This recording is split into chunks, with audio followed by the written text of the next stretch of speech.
보니까 그 시작 전에 제가 참여하시는 분들을 대충 봤는데 학부생분들이 굉장히 많으시더라고요. 박사분들이 25%, 그리고 석사분들이 학부분들이 이제 한 40% 이상이 되시는 것 같고, 나머지 분들이 석사분들이었는데, 많은 관심이 있으신 것 같아요. 그래서 사전 질문을 통해서 제가 이제 슬라이드를 만들게 되었는데, 사전 질문을 보니까 저는 굉장히 포닥 지원에 관련된 거를 집중해서 말씀을 드리려고 했었는데, 질문들을 보니까 제가 박사를 나오게 된 배경부터 뭐 석사를 어떻게 했고 또 연구 내용, 연구 분야도 궁금해 하시는 분들 여러 가지가 있어서 제가 이 컨텐츠를 시간순, 그래서 박사 과정 전과 중, 그리고 후에 포닥 전까지, 그리고 현재 지금 포닥 중일 때 이렇게 말씀을 드릴 예정이고요.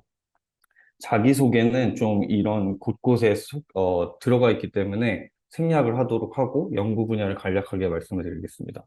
그래서 제가 준비한 슬라이드는 제가 직접 경험을 한 것과 느낀 것, 그러니까 이게 결국 일반화가 될 수는 없고요. 제가 전적으로 느끼고 경험한 것들, 그리고 제가 직접 본 거, 그리고 제가 직접 들은 거, 혹은 이제 남으로부터 들은 거, 제 주변으로부터 들은 거, 이런 식으로 가장 좀 사실에 기반을 해서 말씀을 드리고자 합니다.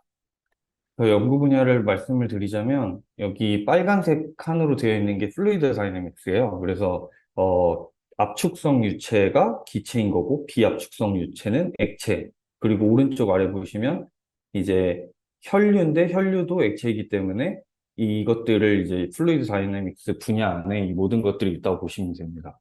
그래서 제가 최초에는 비행기 날개 아래 달려있는 가스터빈 엔진이라고 하는데 그 엔진에서의 이제 공기 역학, 이런 에어로다이내믹스를 연구를 시작을 해서 중간에는 이제 그런 터빈과 컴프레서에 들어가는 이 유체가 액체인, 즉 비압축성 유체인 하이드로다이내믹스를 하다가 현재는 히모다이내믹스라고 유체가 이제 혈류인 그런 것들을 했고요. 이 혈류 유체 역학에서 안에 매그네틱 필드를 이용해서 작은 파리클들이 어떻게 움직이는지 이론적 그리고 실험적 또 시뮬레이션으로 이렇게 수치적으로 접근을 해서 해석을 했습니다. 그리고 현재 MIT에서 하고 있는 연구는 여기서 매그네틱 필드를 이용했던 그 히모다이내믹스에서 매그네틱 필드를 이용했던 경험을 바탕으로 뉴클리어 매그네틱 레조넌스라고 자기공명 물리 역학을 이용해서 체내에 있는 수분량, 함유량을 어떻게 체크할지 이런 것들을 지금 연구를 하고 있습니다. 저는 이제 국내에서 국립대학교 기계공학과에서 학사를 마쳤고요. 그리고 그 당시부터 미국에서 박사를 하고 싶은 생각이 있어서 저는 ROTC를 해서 이제 장교로 전역을 했습니다. 그 후에 서울대 석박사 통합 과정으로, 기계항공과에 진학을 했고요. 그리고 기계항공과에서 공부를 하다가 석사로 마치고 국내 기업체 연구소인 삼성 테크윈인데 예전에는 지금은 한화 에어로스페이스라고 아까 말씀드렸던 비행기 엔진을 연구하던 곳에서 연구를 진행을 했습니다. 그리고 지금부터가 이제 좀 중요한 내용인데요. 미국 박사를 지원했을 때 어드미션을 11곳을 지원을 해서 4군데를 받았어요. 이게 질문이 생각보다 굉장히 많아가지고 사실은 저는 이제 이 이유로부터 말씀을 드리려고 했는데, 여기부터 궁금해 하시는 분들이 많더라고요. 그래서 이렇게 4군데에서 어드미션을 받았었고요. 뭐, 펀딩이랑 여러 가지 조건, 뭐, 그리고 지도 교수님의 어떤 평판과 제 연구 분야 이런 걸 고려를 했을 때, 저는 최초에, 존스 홉킨스 대학 기계공학과에서 박사를 시작했어요. 좀 특이한 케이스인데, 저는 박사를 1년 하다가 퍼듀로 옮겼습니다. 근데 퍼듀에서 이제 같은 해 어드미션을 줬었고, 제가 존스 홉킨스 대학에서 박사과정을 하고 있는 동안 퍼듀에서 다시 연락이 와서 학교를 옮길 생각이 있으면 옮겨라 이렇게 해가지고 제가 여러 가지 가장 큰 부분은 이제 학문적 관심사가 퍼듀에 굉장히 많았기 때문에 그쪽에서 하시는 교수님이 많았기 때문에 그쪽으로 옮기게 되었습니다. 그래서 이제 그 박사 과정 중에 이 두 학교를 이제 다니면서 어떻게 타임라인에 관한 질문을 많이 해주셨어요. 왜냐면 포스닥을 지원을 할 때 박사 과정 중에 어떤 준비를 해야 되는지 그것과 맞물려서 타임라인을 굉장히 많은 분들이 여쭤보셨는데 일단 종로 기계과와 퍼듀 기계과는 이렇게 이런 태스크들이 거의 공통적으로 있어요. 박사에 관련해서요. 그래서 이 DPHD라는 거는 많은 학교가 이렇게 적고 있는데 우리나라로 말을 하자면 석박 통합 과정인 거고요. 디렉트 PhD라고 해서 DPHD라고 하는데 석사를 안 하신, 그러니까 학부를 마치고 바로 PhD를 지원하신 분들을 DPHD라고 보통 일컫습니다. 그래서 DPHD와 PhD 과정 프로그램은 이 태스크가 달라요. 양도 다르고 조금 더 DPHD들은 석사를 안 했기 때문에 추가되는 부분이 있죠. 그래서 석사를 한국에서 하신 게 도움이 되느냐 안 되느냐 이런 질문들이 몇 분이 계셨었는데 이 PhD 프로그램을 지원한 석사가 있는 학위자들은 이런 데서 학점도 당연히 인정을 받고요. 한국에서 했든 어디서 했든 학점도 인정을 받고 그 수업 들은 게 전부 다 그대로 박사 프로그램에 애드가 됩니다. 그래서 디렉트 PhD와는 조금 다른 조금 더 이제 우리나라로 치면 정말 그냥 딱 박사 과정이 되는 거고요. 그래서 이 영어 테스트, 그다음에 코스워크가 있고 퀄리피케이션 이그잼, 그다음에 TA 리퀘어먼트가 이제 학교마다 조금 다른데 이렇게 있고요. 프리리미너리 이그잼이 이제 우리나라로 치면 초심이 되고요. 파이널 이그잼이 중심입니다. 디펜스 이그잼이라고 해서 그래서 뭐 학교마다 이름은 조금씩 다르지만 타임라인은 이렇게 됩니다. 그래서 보통 파이널 이그잼 이제 디펜스를 하게 되는 경우 만 4년을 하고 졸업을 하시는 분들이 종종 있고요. 보통은 5년에서 6년 박사만 하더라도 이렇게 걸리고 디렉트 PhD는 여기서 뭐 보통 1년에서 2년 정도를 추가하시면 된다고 봅니다. 뭐 사람마다 다르지만. 네, 그리고 이제 프리리미너리 이그잼은 졸업 1년 전에 하는 게 보통 관례인데, 그거보다 조금 더 일찍 하고, 뭐 졸업을 2년 뒤에 한다든지 그런 경우도 있고요. TA는 이제 학교마다 달라서 리퀘어먼트가 있는 학교, 없는 학교가 있고요. 퀄리피케이션 이그잼은 보통 세 과목을 선택을 해서 수학이랑 그리고 자기 관련된 전공 분야 해서 이렇게 페이퍼로도 보고, 뭐 교수님이랑 직접 대화를 하면서 칠판에 적으면서 문제를 풀기도 하고, 이런 것들을 합니다. 그래서 당연히 이 타임라인이 굉장히 중요한데 매 학기마다 연구뿐만이 아니라 학생으로서 해야 될 것들, 수업 들을 것들이 굉장히 많기 때문에 사실 그 박사 과정 중에 바로 포닥을 같이 준비하면서 하는 거는 조금 힘든 것 같아요. 그냥 본인이 하고 계신 일을 잘하고 있으면 그게 제가 봤을 때는 포스닥을 위한 준비다. 혹은 포스닥을 안 하고 어떤 다른 뭐 잡 마켓에 나가신다든지 패컬티 포지션을 원하신다든지 했을 때 그 현재 하고 있는 것들을 열심히 하고 있는 게 제일 중요한 것 같고요. 여기에 이제 그 퍼퓰레이션을 제가 좀 비교를 해봤는데, 저도 이번에 조사하면서 알았어요. 근데 이제 학부생은 존업기계과가 200여 명, 그리고 퍼즈는 1600여 명, 그리고 대학원생이 265명, 800명, 패컬티 넘버가 30명, 90명 이렇게 되는데요. 여기서 중요한 거는 포스닥 숫자예요. 뭐, 그레드 스튜던트도 당연히 숫자가 굉장히 중요한데 할 이야기가 많은데, 이 포스닥 수를 보면 전체 퍼듀가 공대로 굉장히 좀 많은 과를 보유하고 있는 학교거든요. 학생 수도 많고 그거에 비해서 포스닥 수는 500명밖에 되지 않아요. 반대로 존스 홉킨스 대학은 2,300명 정도 육박을 하는데 이게 어떤 이야기냐면 조금 더 존스 홉킨스 같이 조금 더 소수를 뽑고 학생들을 조금 더 연구 중심인 학교들이 있어요. 대학 포스닥을 더 많이 뽑는. 퍼즈는 반대로 학생들을 더 많이 뽑고 포스닥이 좀 더 적은 거죠. 이런 학교의 대표적인 예로는 퍼듀와 비슷한 성격을 가진 학교들로는 텍사스 어스틴, 뭐 조지아 텍, 그리고 유니버시티 오브 미시간 애나버 뭐 이 정도의 학교들 굉장히 학생 수를 많이 뽑고 또 US 뉴스로 랭킹을 보통 한국 분들이 이제 대학원 진학할 때 많이 보시잖아요. 아마 한국에서 포닥을 바로 나오시는 분들도 그 지표를 많이 보실 텐데 이게 대학원의 어떤 평가이지 포스닥으로 갈 만한 학교의 등수는 아니다. 근데 왜냐하면 이제 한국에서 오시는 분들은 등수를 처음에 많이 보시기 때문에 이런 어떤 포스닥이 몇 명이 있는지, 그 어떤 랩에서 포스닥이 몇 명이 있는지 이런 게 굉장히 중요하다고 생각을 하고 있습니다. 자, 그러면 이제 박사과정 중에 가장 힘들었던 게 무엇이고 그거를 어떻게 극복했는지 이런 질문들이 몇 분 계셨는데 저 같은 경우에는 이제 펀딩이 없었어요. 첫 해 1, 2년 정도만 있고 펀딩이 끊겨가지고 프로젝트가 계속 그 미국에서는 R1 펀드라고 그랜트라고 제일 펀딩이 많이 나오는 게 있는데 그 번번이 이제 저희 그룹에서 떨어지면서 제가 펀딩이 없이 졸업할 때까지 TA를 했었거든요. 티칭 어시스턴트를 했는데, 총 세어보니까 한 9학기, 한 3.5년, 4년 정도를 TA를 했었던 것 같아요. 매 학기를, 여름 학기까지.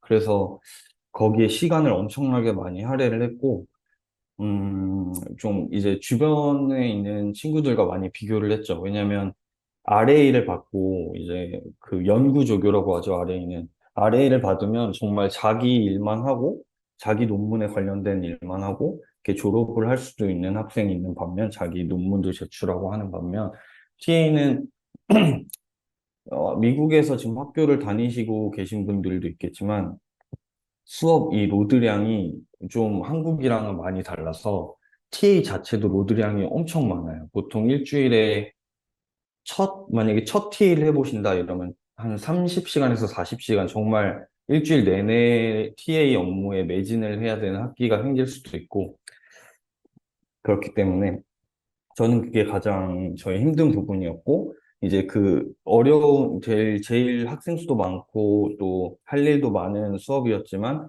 그 수업을 계속하면서 이제 좀 나름대로 거기에서 인사이트도 얻고 좋았던 것 같기도 해요. 어떻게 보면 지나고 나서 보면. 그래서 아까 말씀드렸다시피 현재 하고 있는 걸 열심히 하시면 될 것 같습니다.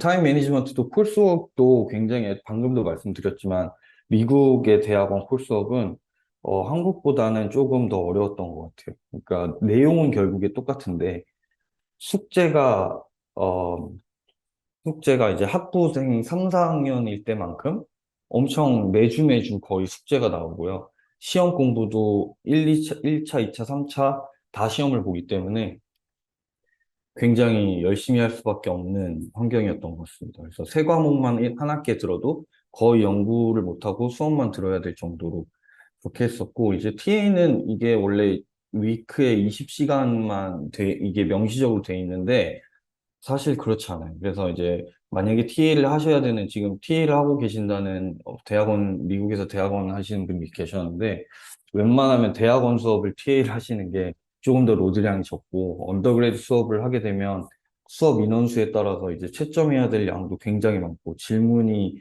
정말 쉴 새 없이 들어오거든요. 그러니까 많이 배우는 것도 있지만, 자기의 연구를 조금 더 할애를 하고 싶다면, 그레이드 수업을 TA를 하시는 것도 괜찮을 것 같습니다. 이제 포닥 지원을 준비할 때는 박사과정 중에 사실 제 논문을 제출하는 게 가장 힘이 되겠죠? 그거는 근데 또 뭐 여러 가지 기운이 맞아야지 이제 저만 잘한다고 논문을 제출할 수 있는 게 아니더라고요. 그래서 여러 가지가 맞았을 때 논문을 제출을 할 수가 있고 이거는 가능한 최대한의 노력을 기울이시고 그것보다 제가 더 중요하시게 생각하는 게 펠로우십이에요. 펠로우십은 뒤에도 조금 이따 다시 얘기를 드릴 건데 펠로우십에 대한 관심을 많이 가지시고, 그리고 랩서치는 사실 이때 굳이 제 생각에는 안 해도 될 것 같아요. 너무 이미 박사과정 때 할 일이 많기 때문에 커버레터랑 뭐 CV가 비롯된 이런 이메일 이런 것도 이제 좀 막상 지원할 때 하시는 게 제일 좋고요. 근데 이제 박사 과정이 조금 널널하기보다는 TA도 하시지 않고 RA로 본인 연구에만 집중을 하고 있고 교수님도 제가 하고 있는 연구에 굉장히 관심이 많아서 논문이 이미 잘 나가고 있는 상태고 모든 게 아이디어란 케이스가 됐을 때 박사 졸업 한 1년 전부터 컨택을 하는 건 가장 좋죠. 랩설치도 하고 커버 레터도 좀 작성을 하고요. 이메일도 작성을 하고요. 그렇게 해서 하시는 게 좋고, 또 인맥 관리라는 거는 이게 어떤 교수님이 어떻게 추천서를 써주실지 몰라요. 그러니까 결국에 미국에서 이제 박사를 하거나 한국에서 하거나 하시다 보면 지도 교수님 말고는 인터랙션이 없어지는 경우가 좀 발생할 수가 있는데, 좀 나서서 인사도 많이 드리고, 저 같은 경우에는 TA를 하면서 워낙 많은 교수님들을 알게 돼가지고, 이렇게 이제 그 추천서를 받을 곳이 많았죠. 그래서 포닥을 지원할 때는 추천서가 3개 이상 필요합니다. 3개 혹은 4개. 그렇기 때문에 이렇게 인맥 관리를 해주시는 게 좋고요. 이 인맥 관리에는 교수님들뿐만이 아니라 같이 일하는 뭐 코워커 다른 학교의 동료들 아니면 뭐 제가 일하면서 만날 수 있는 그런 것들이 많아요. 제가 혹시 어디서 펀딩을 받고 있으면 그 펀딩에 소속돼 있는 다른 그룹들 이런 그룹들이랑 관리를 잘 해서 그쪽 분들한테도 추천서를 받을 수 있도록 혹은 그쪽에서 랩을 소개해 줄 수 있도록 랩을 소개해 주는 게 가장 포닥 지원할 때 가장 쉬운 방법이거든요. 아는 분이 랩을 소개해 주시는 게 가장 좋기 때문에 인맥 관리도 굉장히 중요하고 그다음 펠로우십 그리고 저는 제가 봤을 때 3번째가 페이퍼인데 페이퍼는 뭐 다다익선이기 때문에 잘 준비하시면 좋을 것 같습니다. 자, 그러면 이제 저는 사실 준비를 하지 못하고 박사를 졸업을 했어요. 그래서 제 생각에는 이제 박사까지는 어떤 진짜 프로의 필드로 나가기 전 이게 정말 트레이닝을 받는 그런 학생으로서의 위치고 포스닥은 조금 더 교수님 어떤 산업체에서의 연구소 혹은 정출연 미국에서는 내셔널 랩 이런 데에서 실제 연구를 하고 계시는 분보다 조금 더 프로 선수라는 생각을 가지고 있어요. 그래서 모든 환경이 되어 있고, 그러니까 다시 말해서 박사 과정은 중간중간에 서밋해야 될 것도 많고, 뭔가 행정적으로 처리해야 될 일, 수업 들어야 될 일, TA 뭔가 굉장히 학기마다 계속 뭐가 있는데, 그런 매니지먼트 해야 될 것들이 많은데, 포닥은 그런 게 없습니다. 정말 제가 할 수 있는 연구를 정말 집중해서 그것만 할 수 있게 되어 있는 시스템이기 때문에, 자신을 프로 선수라 생각을 하고 그만큼 자기가 지금 디벨롭 되지 않았지만 어 저를 뽑아줄 고용해 주실 분한테 잘 어필을 해야 되는 거죠. 그래서 이거는 지금 제가 그림에 띄워놓은 거는 제가 축구를 좋아해서 이렇게 띄워놨는데 그 유럽에는 5대 빅리그라고 있어요. 스페인 뭐 스페인의 라리가, 프랑스, 잉글랜드, 이탈리아, 독일 이렇게 주요한 리그들이 있는데 그 리그에서 이제 주요한 빅리그 빅 클럽을 뽑아보면 보통 20개 내외예요. 그래서 이 축구 선수들이 이런 큰 정말 명문 구단에 들어가기 위해서는 피나는 노력을 해야 될 텐데 정말 다행히도 포스닥은 어 물론 우리가 저만큼 연봉이 높진 않지만 굉장히 많은 학교가 있습니다. 그래서 미국에 이게 미국 포닥을 저는 경험을 하고 있기 때문에 미국 대학교만 나열을 했는데 이건 또 다 나열한 것도 아니에요. 엄청 많기 때문에 사실 뭐 US 뉴스에서 나온 랭킹 뭐 22, 52 막 이렇게 해서 보지만 제가 아까 말씀드렸던 기준은 그 포스닥 수가 얼마나 많은지가 정말 그 대학이 어떻게 연구를 하고 있는지이기 때문에 그것도 많이 보셔야 될 것 같고. 그래서 이렇게 정말 많은 대학교가 있어요. 정말 많은 대학교가 있고, 또 제가 할 수 있는 연구는 정말 많습니다. 그렇기 때문에, 훨씬 저희가 더 유리한 위치에서 좋은 명문 구단이 아니지만, 명문 학교에서 이렇게 포스닥을 경험을 해볼 수가 있을 것 같아요. 그래서 포스닥이라는 거는 이 정말 잘 숙련된 리서처들, 그러니까 보통은 교수님들, 그리고 PI들, 네, 이런 감독 관리를 직접적으로 정말 1대1로 받기 때문에 굉장히 배울 게 많고요. 그래서 트레이닝 과정이다라는 게 사실 제일 정확한 것 같아요.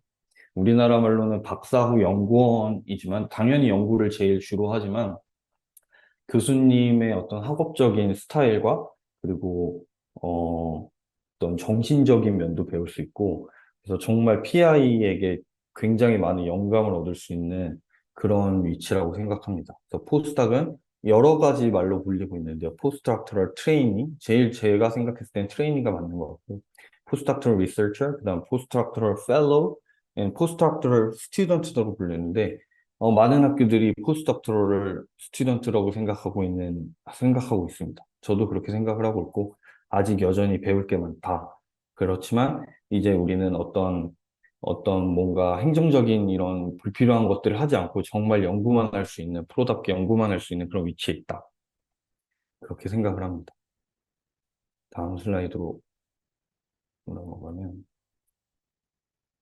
어, 조금 더 포스닥터럴 이 명칭에 대해서 좀 정의를 드리고 싶은 게 저도 지원을 하면서 알게 됐는데 우리나라에서 보면 뭐 우리나라뿐만 아니라 의사들이 이제 본과 마치고 그다음에 레지던트하고 펠로우하고 뭐 이런 식으로 하잖아요. 인턴하고 레지던트하고 펠로우하고 그래서 펠로우가 뭔가 이렇게 잘 저도 잘 몰랐었는데 이제 포스트닥터럴 리서치 펠로우 같은 경우에는 저같이 이제 닥터레이트 디그리를 엔지니어링이나 사이언스에서 받은 분들이 하는 게 이제 리서치 펠로우고요.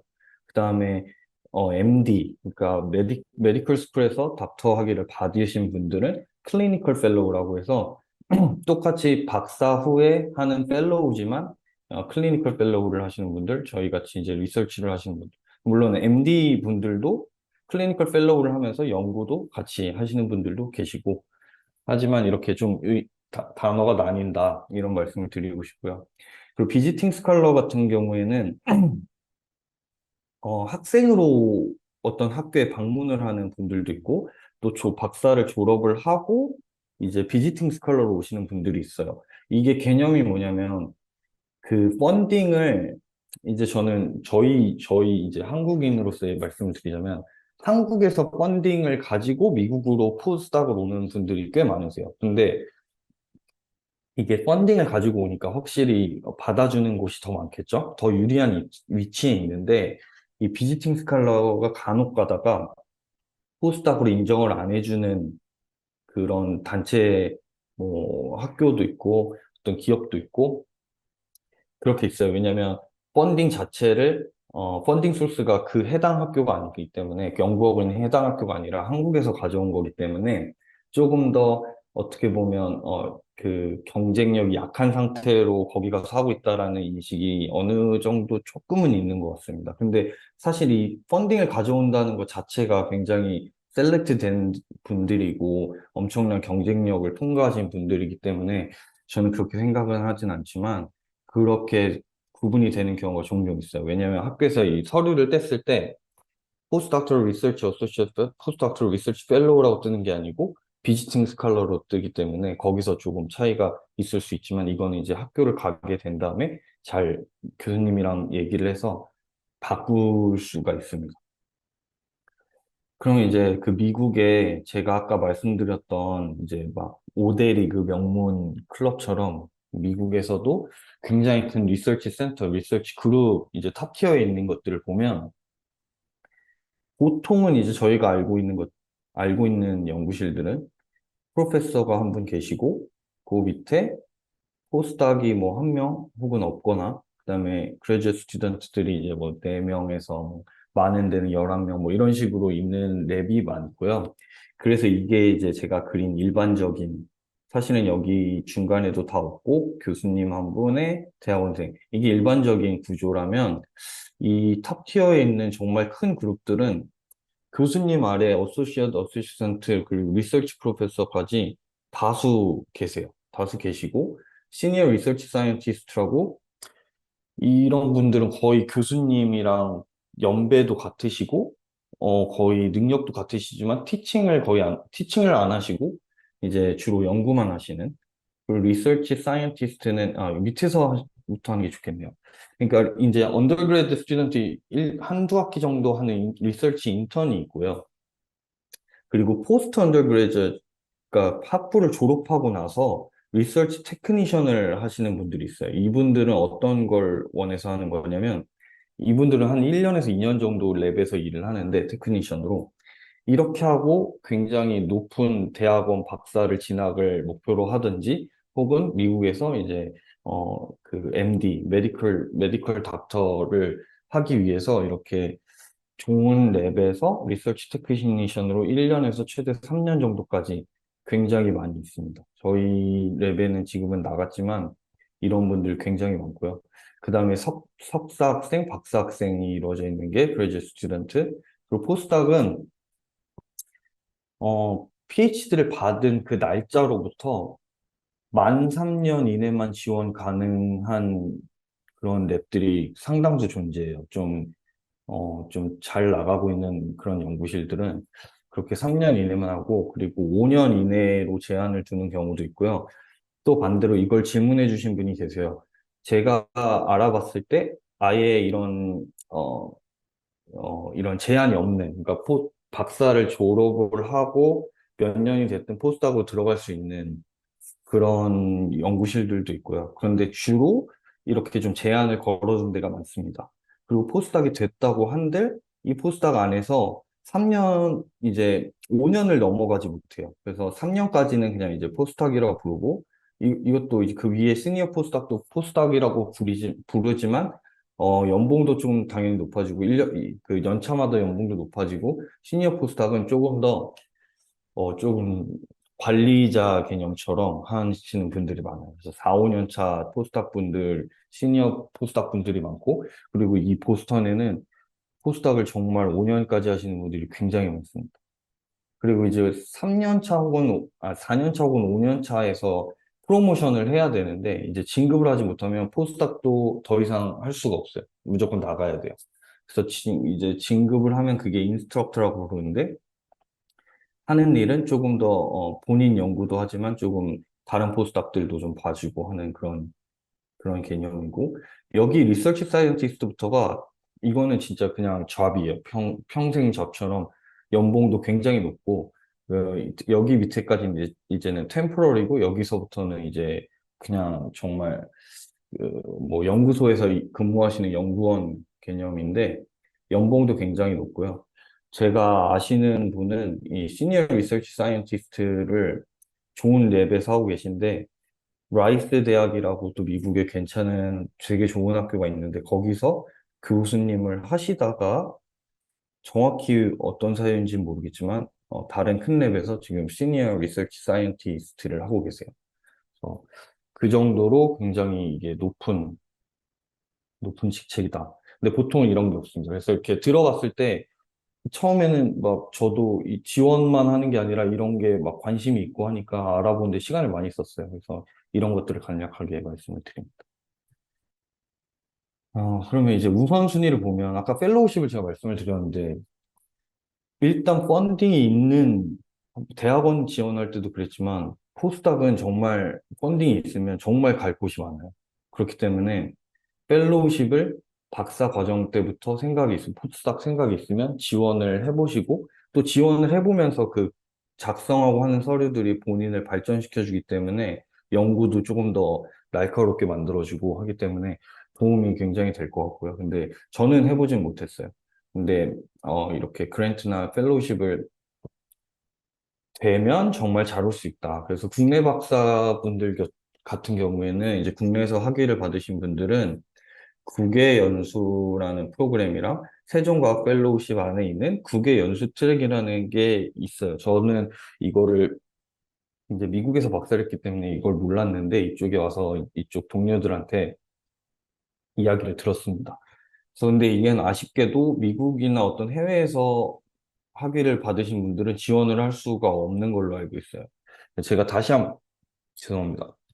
다시 한번 확인을 해봤는데 지원이 불가하고 국내 박사들만 지원이 가능합니다. 그래서 이게 있으면 정말 좋은 랩에서 하실 수 있다. 하기가 조금 더 수월해진다.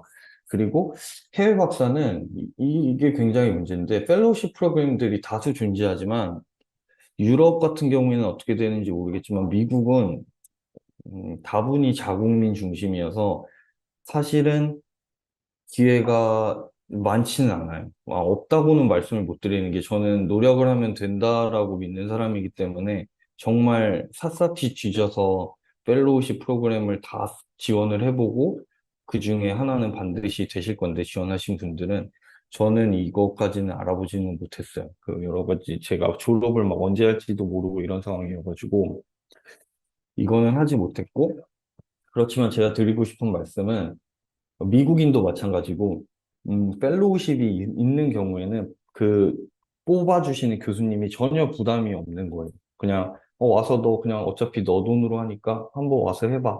이렇게 좋은 랩에서도 충분히 오퍼를 줄 수 있기 때문에 펠로우십이 있는 건 엄청나게 강력하다. 이렇게 말씀을 드리고 싶습니다. 그 다음에는 이제 당연히 논문이 있으면 너무너무 좋겠죠. 그리고 이 논문이 그냥 수를 채우기 위한 논문이 아니라 정말 의미 있는 논문이면은 더 좋을 거고요.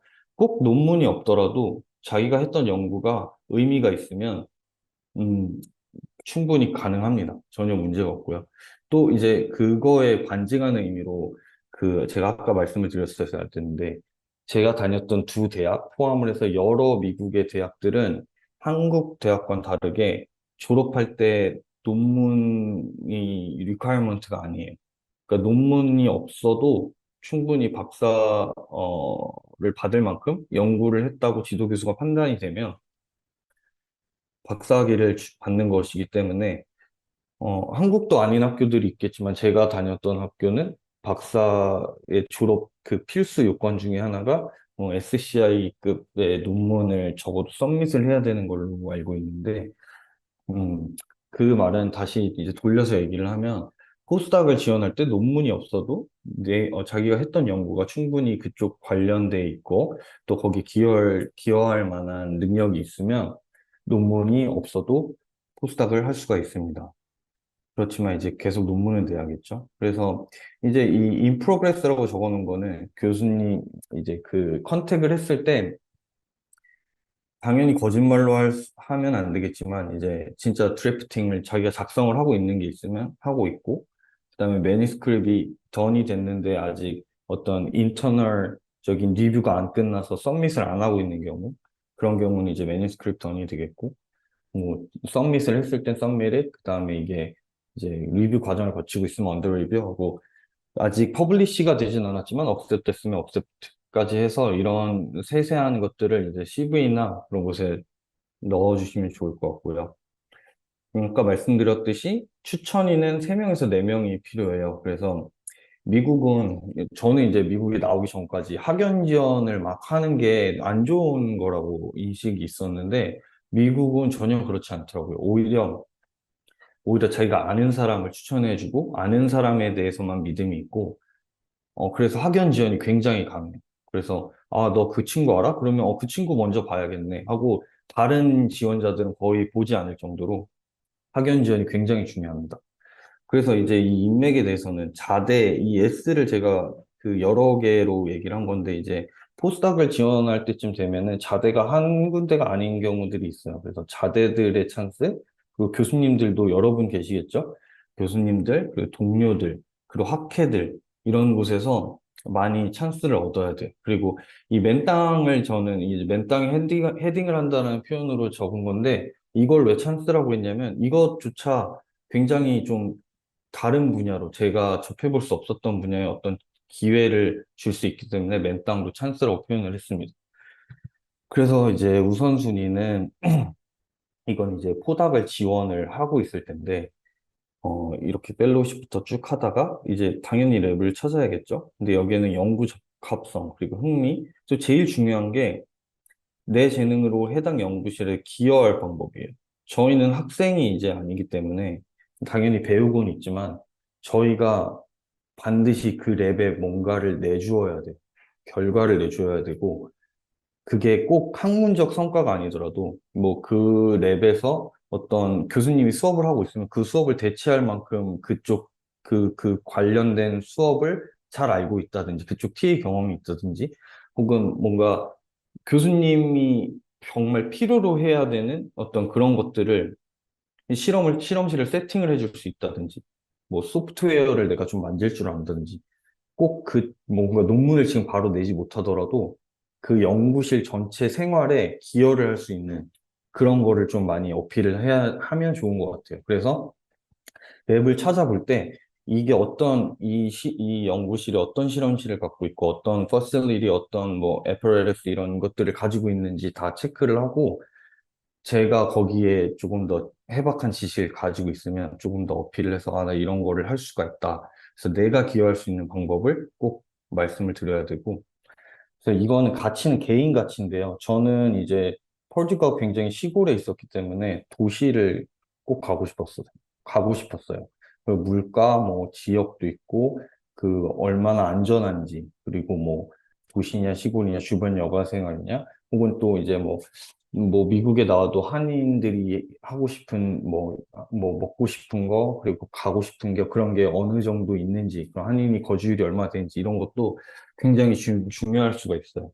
그냥 한국에서 바로 오신 분들은 갑자기 뭐 어떤 한인 마트나 한인 식당이 없는 곳으로 가게 되면은 조금 뭐 좋아하시는 분들도 있지만 이거는 좀 개인차가 있다. 그래서 이런 것도 조금 생각을 해보시고 커버레터 CV 이메일 애플리케이션 이거는 이제 뭐 이런 게 어느 정도 됐을 때 이제 나중에 생각을 해보시면 되고요. 음. 그래서 아까 맨땅 찬스에 관련해서 조금 더 말씀을 드리자면은 이 inexperienced라는 게 unexperienced랑 다르게 unexperienced는 아예 경험이 없는 거고요. 이거는 이제 경험을 그쪽 해당 분야에만 안 해본. 그러니까 경험은 있지만 능력은 있지만 해당 그 정확히 그 스페시픽한 거에는 경험이 없는 그런 전문가를 경험 있는 무경험 전문가라고 하는데 이런 분들이 대체적으로 어떤 그 크리에이티브가 좋아서 왜냐면 너무 그쪽 일만 하다 보면 이쪽에 뭔가 고립되어 있는 그 틀에서 나오지 못하기 때문에 이런 것들을 원하는 교수님들이 종종 계세요. 그래서 이런 걸 했으면 너 이런 것도 좀 할 줄 알겠구나. 이런 걸 시켜보면 뭔가 새로운 해안을 가지고 오겠구나. 이런 것들이 있기 때문에 맨땅 찬스도 나쁘지 않습니다. 그럼 이제 순서대로 이제 그 지원 과정을 말씀을 드릴 건데 인스티튜트를 처음에 찾아야 돼요. 여기서 말하는 거는 반드시 대학교들만이 포함된 게 아니고 hospital, 그리고 medical school, 그리고 내셔널 우리나라로 치면 이제 정출형, 그리고 리서치 인스티튜트 이런 게 굉장히 많거든요. 그 당연하다기보다 대학교는 이 종합대학이기 때문에 그래도 뭔가 혜택이 조금, 캠퍼스 라이프 같은 게 좀 있어요.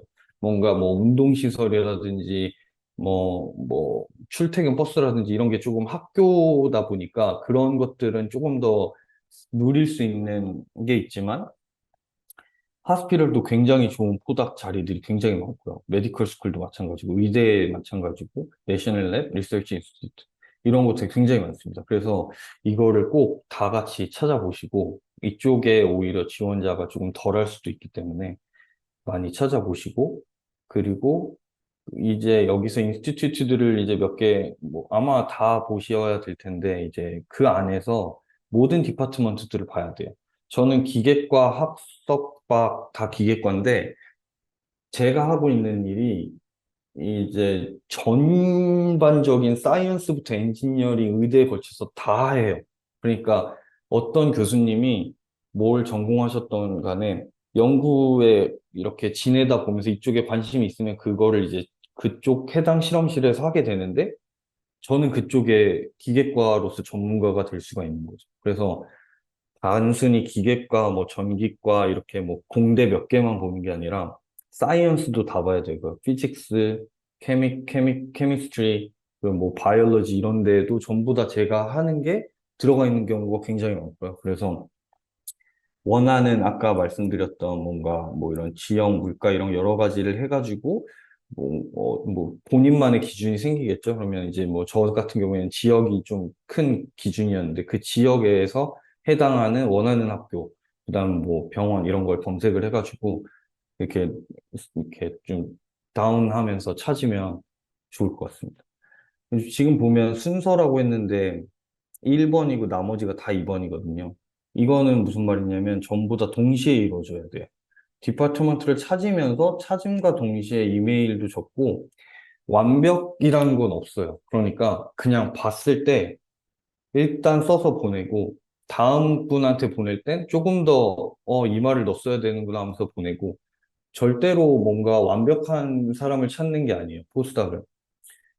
트레이닝을 시킬 사람을 찾는 거기 때문에 꼭 완벽할 필요가 없습니다. 그래서 되는 대로 많이 써보시고, 쓰면서 본인도 발전을 하니까 그렇게 하시고, 커버레터랑 이런 거 계속 업데이트를 하시면서, 그리고 이게 스테이트먼트 오브 리서치라고 이거는 원하는 랩들이 있고 아닌 데도 있어요. 그렇지만 결국 이 내용이 이 커버레터랑 이메일에 결국엔 다 들어갑니다. 그렇기 때문에 이걸 요구하는 데는 조금 더 포멀하게 요 내용만 뽑아서 PDF로 만들면 되시고요. 이거의 디테일은 오히려 그냥 구글에서 찾아보시는 게 더 나을 것 같아서 디테일은 말씀을 안 드렸어요. 여기 이제 간략하게 말씀드리면 이메일은 정말 간략하게 한눈에 보기 좋게 해야 돼요. 교수님들이 바쁘셔서 안 보기 때문에 소개랑 그리고 계약 가능 시기 혹은 졸업 시기 그리고 나는 이 포닥에 왜 관심이 있다. 그리고 제 연구와 그 랩에 해당 랩의 연관성 그리고 이제 커버레터는 이메일 내용이 그대로 똑같은데 조금 더 상세하게 들어가면 돼요. 그리고 이제 외적으로 내가 무엇을 했고 봉사도 했고, 리더십도 했고, 그리고 뭐 학부생들 멘토도 해가지고 뭔가를 프로젝트를 이끌었고, 박사과정 때 뭐 이런 걸 했다, 이런 식으로. 그리고 어떤 부분이 이게 정말 중요한 것 같아요. 이 기여는 여기 지금 안 적었는데 이메일에도 들어가야 되고요. 기여라는 게 정말 중요합니다. 스테이트먼트 리서치는 뭐 같은 커버레터랑 같다 보시면 되고. 그러면은 이제 다음엔 인터뷰 과정이에요. 이제 이렇게 설치를 해가지고 지원을 하다 보면 답변이 옵니다. 이제 그 비서님이나 혹은 직접적으로 교수님한테 연락이 오는데 보통 이런 거는 교수님이 직접 연락이 와요. 왜냐면 그 이메일을 보자마자 연구 내용에 바로 관심이 생기신 거거든요. 그래서 교수님이 오히려 휴가 중일 때 연락 오시는 분들이 상당수 많았고요. 이렇게 연락이 오면은 굉장히 흥미있는데 한번 볼까? 이렇게 해서 30분에서 1시간 정도를 조금 캐주얼하게 미팅을 합니다. 교수님이랑 1대1로. 그렇게 하고 나서 교수님이 이거는 조금 더 진지하게 봐야겠다. 이렇게 결정을 하시면 줌으로 코로나 기간도 있어서 줌으로 했었기도 했지만 이렇게 직접적으로 비행기표랑 호텔이랑 해서 보내주시는 교수님이 계세요. 그러면은 이렇게 가면 뭐 줌도 마찬가지로 4시간에서 8시간을 하지만 이렇게 직접 가면 저는 이제 줌도 해보고 이제 직접 초대도 받아서 가봤는데 세미나를 제가 1시간을 발표를 합니다. 그러면 이제 그리고 나서 질의응답을 한 30분 갖고요. 그러면 그 아까 말씀드렸던 그 그룹도 있잖아요. 그 모든 분들이 오셔가지고 다 세미나를 듣고 이제 질의응답을 하고 그 다음에 이제 다 흩어져 있고 저랑 교수님이랑 면담을 30분에서 1시간 하고 그 랩 동료분들이랑 30분씩 계속 돌아가면서 미팅을 해요. 미팅을 하고, 그 다음에 뭐 중간에 식사 시간도 끼어 있고 이것도 전부 다 인터뷰 과정에 포함이 되는 거고요. 그래서 예전에는 이 정도까지는 아니었다고 하는데 이게 거의 교수 면접이랑 비슷하다고 하더라고요. 그래서 교수 면접식으로 이렇게 봅니다. 그리고 나서 이제 최종 확불 연락이 옵니다. 그래서 이제 1대1 미팅은 요거 2번에 관련된 내용인데, 이때 미리 충분히 물어봐도 돼요. 어떤 걸 제가 준비하는 게 좋겠느냐. 저는 이런 거를 준비할 건데, 이런 걸 얘기를 할 건데, 교수님을 만나면, 그리고 교수님이 더 궁금하거나 필요한 게 있으십니까? 해서 그런 걸 미리 보고 나서 1대1 줌 미팅을 하시는 걸 추천드리고요. 그리고 세미나를 할 때는, 이 낮은 자세로 하면 안 돼요. 이거는 디펜스도 아니고, 정말 제가 한 거를 홍보하고 또 자신 있게 그 제가 한 건 제가 제일 전문가이기 때문에 좀 알려주는 느낌으로 이런 거 잘 모를 텐데 이런 게 이런 거고 이렇게 이런 결과를 얻었기 때문에 이렇게 대단한 거다라는 거를 음, 정말 자신감 있고 또 이해하기 쉬운 설명으로 세미나를 하시는 게 좋으시고요. 그리고 인터뷰는 제가 먼저 많은 걸 찾아보고 내가 인터뷰가 아니고 내가 인터뷰인 것처럼, 그러니까 내가 이 랩을 평가하는 것처럼 그럼 제가 거기 가면 이런 거 할 수 있나요? 이런 거, 난 이런 거 하고 싶은데 이런 것도 가능할까요? 이러면서 조금 더 끌려가는 인터뷰가 아닌 내가 주도하는 저는 여기저기 지금 옵션이 있는데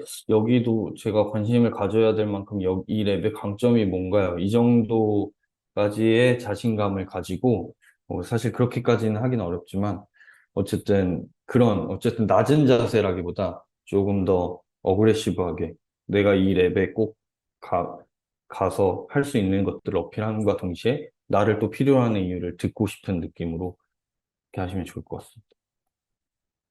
이제 제가 포닥을 하고 있는 이 보스턴에 대해서 말씀을 드릴게요. 이 포닥, 여기는 이제 그레이터 보스턴 에어리어라고 불리는 것 같아요. 인터넷에 검색을 해봤는데, 이게 위에서부터 보면은 텁스 대학교가 있고, 그리고 하버드 유니버시티, 그 MIT가 여기 있고요. 그다음에 보스턴 유니버시티, 보스턴 칼리지가 있고, 또 여기 노스 이스턴 유니버시티가 있어요. 여기 말고도 대학교가 굉장히 많은데, 제가 뭐 말씀드리는 건 뭐 대학교가 좋고 안 좋고 이런 게 아니고, 이제 포닥으로서 연구를 할 수 있는 대학교를 제가 아는 선에서 나열을 해봤어요. 다른 학교도 분명히 그 자리가 있을 테지만 이쪽이 주로 자리가 더 많고, 그렇기 때문에 나열을 한 것이고, 음, 어, 이 거리는 제가 그 스케일을 여기 적었어야 되는데, 그걸 놓쳤는데요. 아마 이게 차로 한 5분에서 10분밖에 안 걸려요. 그러니까 하버드 캠퍼스랑 MIT랑 굉장히 가깝고요. 이 BU까지, 보스턴 유니버시티까지 여기가 거의 하나의 생활권이라고 보시면 됩니다. 굉장히 가깝기 때문에 여기는 뭐 그냥 학교 세 개가 붙어 있다라고 생각하시면 되고, 보스턴 컬리지가 한 차로 20분 정도 거리, 그리고 요 위에 있는 털프스도 한 20분 정도 거리로 알고 있습니다. 그래서, 어, 뭐죠? 그래서 이제, 이렇게 합동 연구를 많이 해요. 그리고 이제 이 다음 페이지에서는 제가 이쪽 동네에 대해서 말씀을 드릴 건데, 여기 보스턴 유니버시티 바로 밑에, 여기 하버드 메디컬 스쿨이라고 보이시죠? 이쪽 동네를 보면, 네. 여기가 롱우드 메디컬 앤 아카데믹 에어리어라고 해가지고, 아까 말씀드렸다시피 메디컬 스쿨이랑 뭐 하스피럴에 굉장히 포닥 자리를 많이 가지고 있어요. 여기 베스 이스라엘 그리고 보스턴 칠드런스 하스피럴, 브리검 앤 위멘스 하스피럴, 다나 파버 캔서 인스티튜트 아마 여기 알고 계신 분들 많으실 건데 여기도 굉장히 유명하고 위스 인스티튜트는 하버드 소속이에요. 그리고 하버드 메디컬 스쿨 그리고 덴탈 메디슨 여기에서도 치대에서도 생각보다 굉장히 공대나 어떤 사이언스 분들이 하실 일들이 굉장히 많고 또 퍼블릭 헬스에도 포닥이 굉장히 많고요. 그리고 이거는 약대예요. 약대에도 포스닥 자리가 있습니다. 뭐 드러그 딜리버리 관련해서 있고요. 그래서 이렇게 롱우드 메디컬 캠퍼스가 있고 그리고 아까 말씀드렸던 캠브리지 아까 제가 말했던 그 생활권이라는 곳에는 MIT가 있고 저는 현재 여기 코크 인스티튜트가 있는데 이 코크 인스티튜트가 뭐 아까 여기 말씀드린 위스처럼 뭐 따로 있는 게 아니고 MIT 소속입니다. 여기는 코크는 MIT 소속, 위스는 하버드 소속. 그리고 하버드 대학이 있고 여기 매사추세츠 제너럴 하스피럴이라고 MGH라고 이게 굉장히 유명한데 여기 뭐 브리검이랑 요 위에 브리검이랑 같은 아마 정확히는 모르지만 좀 소속이 좀 같아요. 그래서 여기도 포스닥이 엄청 많습니다. 그래서 이 병원에도 지원을 해보시고 저는 지금 이 그 어필리에이션을 MGH랑 MIT랑 같이 갖고 있는데 여기서 가서 실험을 많이 해요. MGH 가서.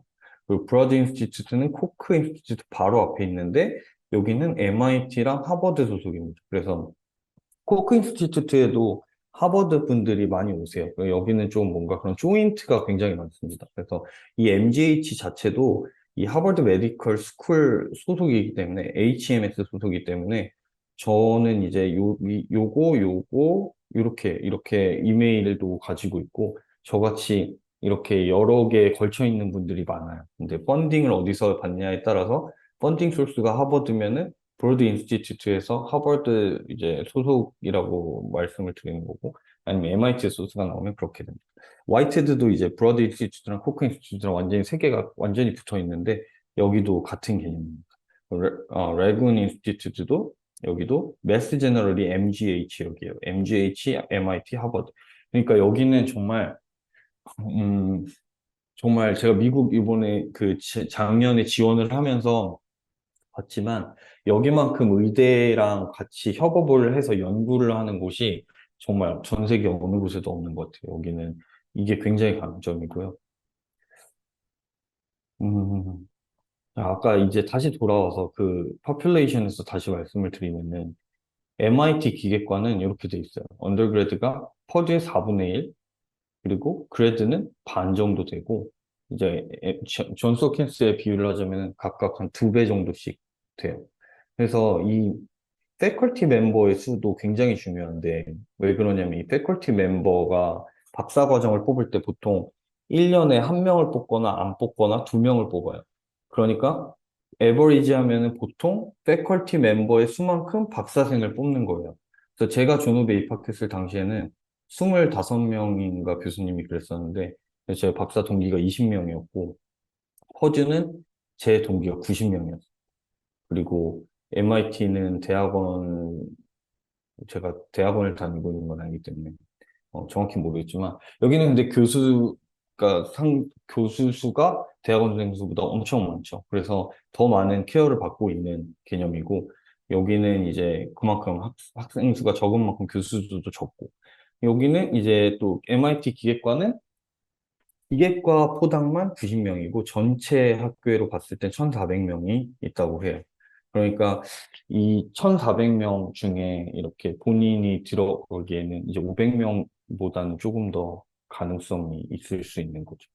그래서 펀딩을 처음에 펠로우십을 잘 지원을 해보시고 지원을 하는 게 좋을 것 같아요. 그래서 아까도 말씀드렸지만 US 뉴스 월드 리포트에서 나온 이런 등수는 정말로 이 대학원의 등수이다. 그러니까 꼭 등수에 연연하지 마시고, 여기 인롤먼트를 보면은 몇 명이 이제 풀타임으로 등록이 됐는지 그런 건데, 이 숫자만 보고 저는 사실 대학원을 지원을 했었어요. 이게 많아야 저도 그 중에 한 명이 될 수 있다라는 생각이. 근데 조금 더, 조금 더 이렇게 패컬티랑 포스닥 그리고 대학원생 수를 나눠서 검색을 해보시면 조금 더 좋을 것 같아요. 그럼 이제 아마 이게 마지막 슬라이드인 것 같은데, 이제 보스턴에 대해서 조금 더 말씀을 드리면은, 미국에서 뉴욕 다음으로 가장 좋은 대중교통을 가지고 있어요. 이거는 제 생각엔 뉴욕보다 좋은데, 이건 이제 그냥 구글에서 나온 내용이고요.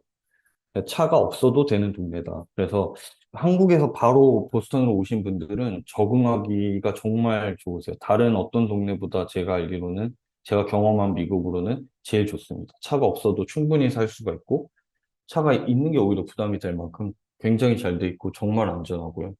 그리고 하우징 같은 경우에서는 대신 또 뉴욕 다음으로 가장 비싼 월세를 자랑하고 있어요. 그래서 원룸, 이제 한국엔 원룸이라는 게 여기서는 스튜디오라고 부르는데 방이 하나도 없는 거죠. 14평 정도 되는 게 여기는 3,000불이에요, 월세가. 그러니까 한국 돈으로 하면은 거의 한 350만 원 좀 넘죠? 그리고 투룸은 이제 원베드인데 거실이 하나 있고 방, 잘 수 있는 방이 있는 곳. 그런 곳이 이제 한 21평 정도 되는 게 한 3,500불. 그리고 투베드가 27평 이 정도 되는 게 4,000불. 이거는 정말 대략적인 수치이기 때문에 조금씩 다르고요. 조금 뭐 예를 들어서 스튜디오를 조금 저렴한 데를 잘 찾았다 하면 2,500불도 있고 좀 더 비싼 데를 찾았다 하면 4,000불 가까이 되는 스튜디오도 있고요. 그래서 이런 게 너무 비싸기 때문에 정말 다행히도 어포더블 하우징이라는 게 있습니다. 우리나라로 치면 행복주택인데요. 이게 이제 제 월급의 제 연봉의 몇 퍼센트, 그러니까 30%인데 사실 텍스 전이라 그래도 굉장히 비싸게 되거든요. 그래서 보통은 이런 그 구체적인 것들을 얘기하기 전에 그냥 금액으로 보통 포스닥이 아이고 1,500에서 2,000불 정도면 방을 얻을 수 있다. 근데 이거는 오기 전에 지원은 못하고 오고 나서 초반에는 이런 좀 비싼 돈을 내고 사셔야 돼요. 이거는 와서 좀 지내면서 지원을 해야 되는 거기 때문에 이거는 뭐 지금 알아보실 필요는 없으실 테고 이거 개념이 뭐냐면 이제 그 에어리아 메디안 인컴이라 그래서 이 보스턴 지역에서 중반 정도 그 연평 소득을 소득을 가지고 있는 분을 기준으로 했을 때 80%, 120%의 이 레인지에 드시는 분들이 이 어포더블 하우징에 지원을 할 수가 있는 거예요. 그래서 이제 혜택을 받을 수 있는 겁니다. 이거는 뭐 미국인일 필요가 없고 그냥 누구나 이 보스턴 안에서 수입이 있으신 분은 누구나 지원을 하실 수가 있어요. 그래서 포스닥 인컴이 6.5K예요. 이거는 MIT 인컴인데 지금 아까 다른 곳들 있죠, 여기. 지금 MIT 말고는 전부 다 한 5,500으로 알고 있습니다. MIT가 최근에 이번 연도 1월부터 그 작년에 이제 막 파업하고 해가지고 MIT만 먼저 올랐고, 그리고 이제 나머지, 이 하버드 중심의 나머지 이런 기관들은, 내년 10월까지 7.5K, 6만 5천 불, 6만 5천 불이고요. 그리고 나머지 기관들은 내년 10월까지 이제 7만 5천 불, 7만 7천 불인가까지 올리는 걸로 알고 있어요. 그래서 7만 5천 불까지 올려서 충분히 살아가는데 문제가 없습니다. 특히 어포더블이 되면 꽤 괜찮고요. 사실 어포더블이 안 되면 이게 이 코스닥 인컴이 6만 5천인데 6만 5천이면 실제 수령액이 한 4천 불 돼요, 월에.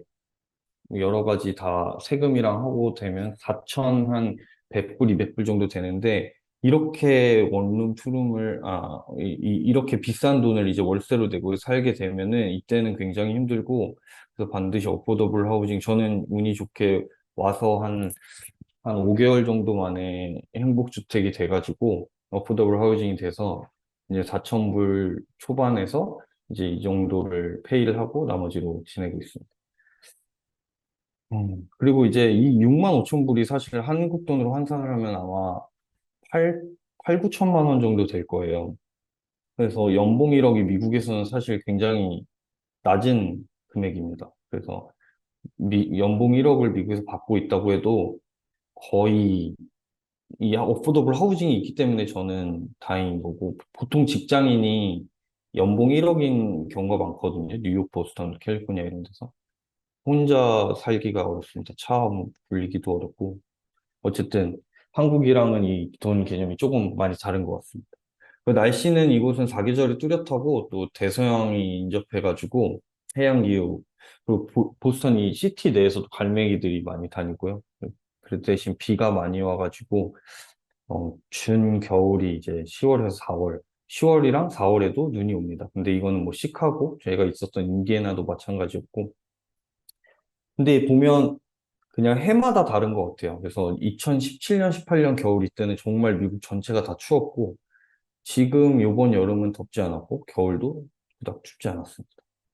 여행으로 봤을 때 보스턴은 정말 최고의 도시 중 하나인데, 유럽풍, 그리고 동부의 문화, 역사적, 과학적, 인문학적, 예술적 볼 게 정말 많아요. 여기는 음대도 유명한 학교들이 굉장히 많고요.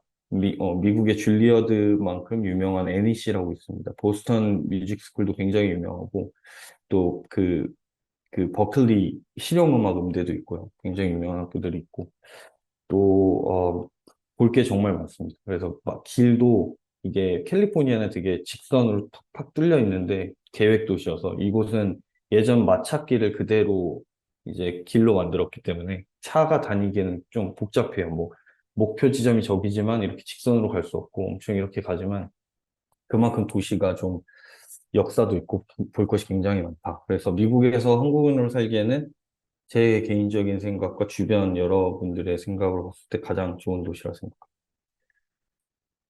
그러면은 이것으로 제가 발표를 마치면서 또 원하시는 지역과 그리고 기관 그리고 교수님 아래에서 좋은 연구하시면서 그 포스닥 트레이닝을 잘 받기를 진심으로 기원하겠습니다. 감사합니다.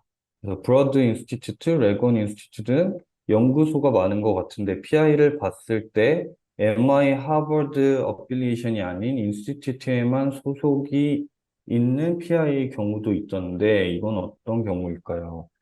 일단 학교 소속인과 동시에 다른 연구소에도 소속인 분들을 찾는 게, 어, 일단 업데이트가 안 된 게 상당수가 있어요. 그래서 아마 저 안에 계시면 MIT나 하버드 보통 두 개를 가지고 있거나 하나는 가지고 있는 분들이 많으실 거고, 그렇게는 저는 알고 있지만 제가 모르는 뭔가 다른 외부의 어떤 어필리에이션을 가지고 있으실 수도 있어요. 아니면 그냥 정말 브로드 인스티튜트 자체의 어필리에이션을 가지고 있는 분도 있지 않을까라고 생각을 하지만 저는 근데 보지는 못했어요. 저는 다 그 인스티튜트 안에 소속돼 있는 분들이 MIT 하버드 소속을 가지고 있는 것만 일단은 봤습니다. 그렇지만 이건 제가 정확히는 답변을 못 드릴 것 같고 그래서 학교 소속인과 동시에 다른 연구소에도 소속이신 분들을 찾는 게 좋을까요? 네, 그 어떤 지금 이런 질문은 아마 지역도 정하고 그 인스티튜트 자체에 관심이 있으신 것 같은데, 그러면은 그 안에서 충분히 또 다른 기회들을 볼 수 있기 때문에 그 동시에 다른 연구소에도 소속인 분들을 찾는 거 좋을 것 같습니다. 그럼 대답이 되셨다면 다음 질문으로 넘어갈게요. 질문은 아마 5개가 온 거, 지금 추가적으로 더 왔네요. 네, 일단 시간 되는 대로 해보겠습니다. 24년 2월에 한국 박사 졸업을 앞두고 있는 캔디데이트입니다. 호닥 인터뷰에서 이것만은 꼭 얘기하라라는 게 있을까요? 혹은 마지막으로 하고 싶은 말이나 질문 있냐고 물어보면 그때 어떤 질문이나 이야기를 하면 좋은 인상을 남길 수 있을까요? 아, 이거 되게 좋은 질문인 것 같아요. 어, 꼭 얘기하는 건 그 랩에 정말 관심이 있는, 그리고 내가 그 관심에 대해서 기여를 할 수 있는 걸 꼭 얘기를 다시 한번 강조를 드리고, 항상 제가 인터뷰 봤을 때도 마지막에 하고 싶은 말이나 질문 있냐고 물어봤었던 것 같거든요. 그럼 이거는 이제 영어가 사실 모국어가 아니기 때문에 쉽지는 않아요. 그냥 막 갑자기 얘기하기는. 그래서 저는 이거를 준비를 했던 게 질문을 했어요. 거기 어떤 실험 장비나 이런 것들에 대해서 좀 구체적인 거에서 질문을 하면 그걸로 제가 뭘 할 수 있냐는 식으로 그런 걸 질문을 하면 답변을 주로 이제 질문을 먼저 저한테 했던 분이 시간을 더 많이 할애하시기 때문에 저는 들으면서 좋네요 하고 이렇게 마무리를 했던 것 같습니다. 그리고 다음 질문은 어디서든 포닥 시기가 길어지면 능력이 좀 떨어지는 것처럼 인식이 된다고 하는데 포닥 기간 동안 교수 임용 준비나 다른 커리어로 나아가기 위한 준비를 하고 계신지, 포닥 기간 동안 또 챙겨야 할 것들은 뭐가 있을지 조언 부탁드립니다. 네, 이거는 이제 저도 이쪽으로 포스닥을 오기 전에 물론 퍼듀도 굉장히 좋고 존스 홉킨스도 굉장히 좋은 학교지만 포닥을 이렇게 오래 하는지 잘 몰랐었어요. 저 이제 한국에서 서울대 있을 때도 포닥을 뭔가 거쳐가기 위한 잠시 되게 굉장히 임시 어떤 다른 잡을 지원하기 직전의 상태로만 인식을 했었는데 여기로 오신 포닥 분들은 어떤 마음을 가지고 오셨는지 처음엔 모르지만 굉장히 오래 있는 경우가 많아요. 그만큼 여기가 연구 환경이 너무 좋기 때문에 눈앞에 이제 결과들이 보이는 거죠. 지금 한 5개월, 몇 개월만 더 하면 이게 지금 잘 마무리가 돼서 뭔가 될 것 같은데 이런 것들이 많이 보이기 때문에 그래서 여기는 진짜 4년, 5년 포닥하고 계시는 분들이 굉장히 많습니다. 조금 더 나은 환경으로 가기 위한 도약의 준비일 수도 있고, 혹은 지금 하는 연구 자체가 재밌어서일 수도 있고, 도시가 좋아서일 수도 있고, 근데 다른 지역보다는 확실히 엄청 많은 포닥분들이 오랜 연차를 여기 계시는 것 같고, 막 6년, 8년 하시는 분들도 진짜 많아요. 거의 또 다른 박사처럼 하고 계시는데, 네, 굉장히 많습니다.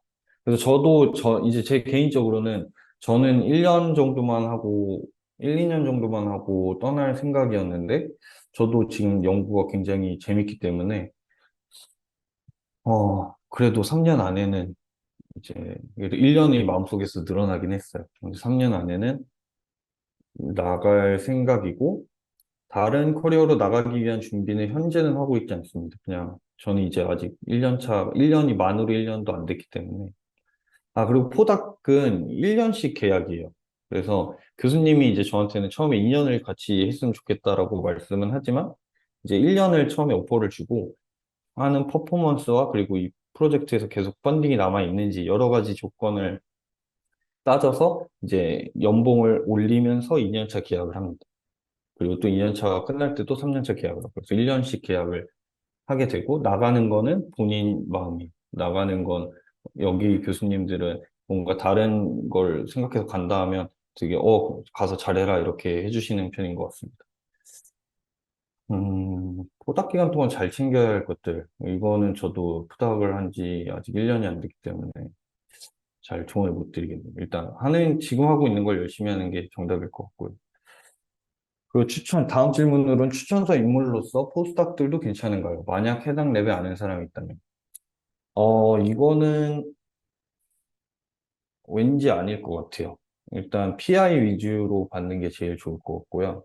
그래도 어떤 레퓨테이션이 있는 딱 평판이 있고 좋은 교육자로서 그리고 또 연구자로서 좋은 분한테 받는 게 좋을 텐데 물론 그분과 제가 직접적으로 뭔가 일을 같이 한 분한테 받아야지 그냥 유명하다고만 해서 받으면 당연히 안 될 것 같고요. 그렇게 봤을 때 이제 포스닥도 동료이기 때문에 아까 인맥에서 제가 동료들을 말씀을 드렸는데 그 리서치 사이언티스트들이나 혹은 뭐 정출연에서 일하고 있는 분들 그런 분들한테 충분히 같이 일을 했다면 추천서를 받아도 좋고요. 근데 그 중에 한 명이 포스닥이더라면 뭐 괜, 괜찮을 것 같습니다.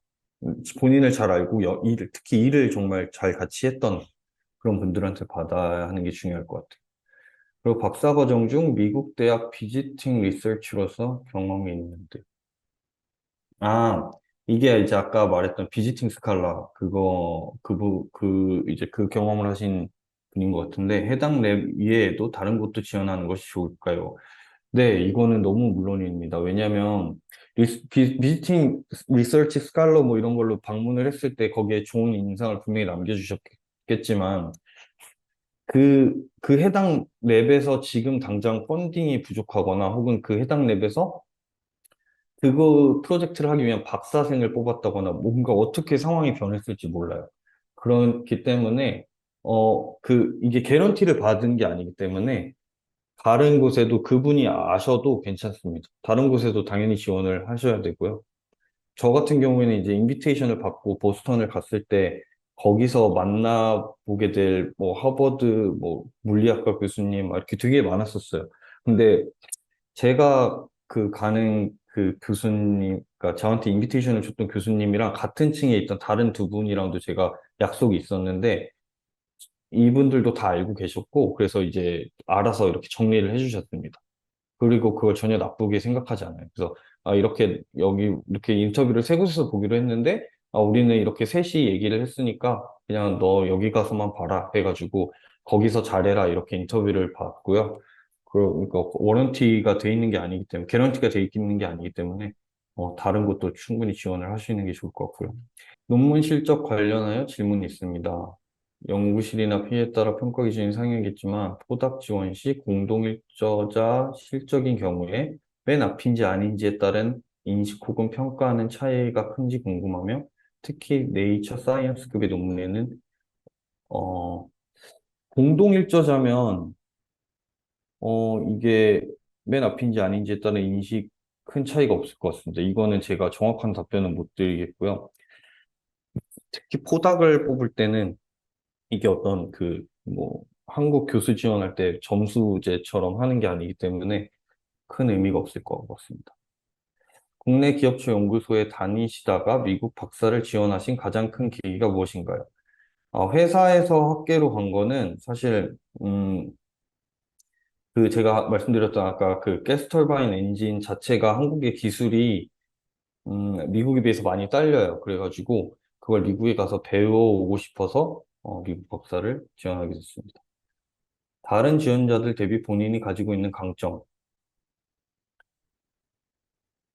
내가 뽑힌 이유는 이거다. 글쎄요, 자신감 있는 모르겠습니다, 이거. 이거는 잘 모르겠네요. 추후 행보가 궁금합니다. 네, 이건, 네, 나중에 또 리포트할 기회가 생기면 추후 행보에 대해서 말씀드리겠습니다. 포스닥을 트레이닝이라는 표현을 많이 사용하시는데, 일반적으로 교수님한테 일반적인 박사과정보다, 어, 뭐라고 쓰신 거죠? 트레이닝을 더 많이 받는 건가요? 논문 트레이닝을 더 많이 받는 건가요? 아니면 독립적인 연구자라는지가? 논문 트레이닝은, 그냥 연구 트레이닝이지 논문을 뭔가 잘 쓰거나 이런 거는 다 스스로, 박사과정 때도 보통 스스로, 교수님마다 다르지만 보통 스스로 하는 것 같습니다. 이 질문 딱 하나만 더 할게요. 꼭 교수가 목표인 경우에만 포닥 경험이 의미 있는 것일까요? 아니라고 생각합니다. 이 포닥 그 경력도 그 기업에서도 그걸로 경력으로 쳐주고 또 포닥을 하면서 정말 배우는 게 많기 때문에 꼭 교수가 목표가 아니신 분들도 많이 하시는 것 같아요. 포닥 지원 시기는 박사 졸업 어느 정도 남았을 때가 좋은지.